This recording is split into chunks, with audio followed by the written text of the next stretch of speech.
കുതിരാൻ-ഇടപ്പള്ളി പാതയിൽ അടിപ്പാത നിർമ്മാണം നടക്കുന്ന മേഖലയിൽ അറ്റകുറ്റപ്പണി ആരംഭിച്ചു.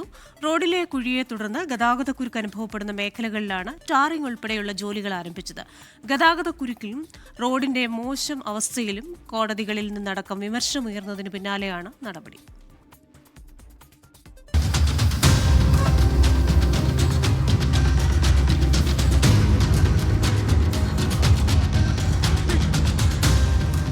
റോഡിലെ കുഴിയും ഗതാഗതക്കുരുക്കും മൂലം പാലിയക്കരയിൽ ടോൾ പിരിവ് ഹൈക്കോടതി 4 ആഴ്ചത്തേക്ക് നിർത്തിവച്ചിരുന്നു.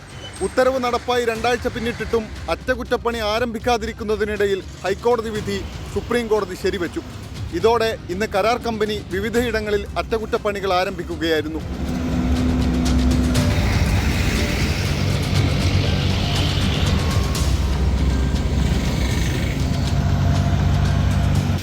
ചാലക്കുടിക്കടുത്ത് പേരാമ്പ്രയിൽ മെറ്റൽ നിരത്തി റോഡിലെ കുഴികൾ നികത്തി തുടങ്ങി.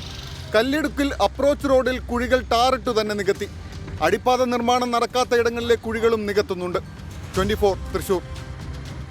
ലോകത്തെവിടെയായാലും ഏത് സമയത്തും 24 വാർത്തകളും ഓഗ്മെന്റഡ് റിയാലിറ്റി പാക്കേജുകളും എക്സ്പ്ലെയിനറുകളും വിശദമായി കാണാൻ ഞങ്ങളുടെ യൂട്യൂബ് ചാനൽ നിങ്ങൾക്ക് സബ്സ്ക്രൈബ് ചെയ്യാം.